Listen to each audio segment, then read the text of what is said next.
இப்போ நம்ம எங்கே போகிறோம்? நம்ம மீன் பிடிக்க போகிறோம். போகலாமா?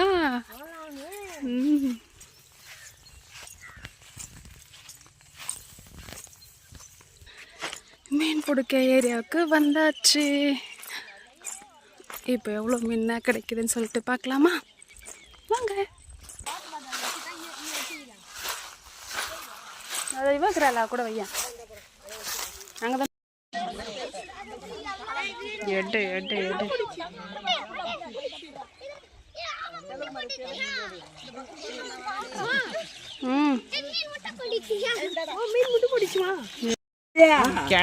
கண்டாது பெரிய தீபாவளி அதுமா எதனா ஒரு பலகாரம் செய்யணும் இல்லையா?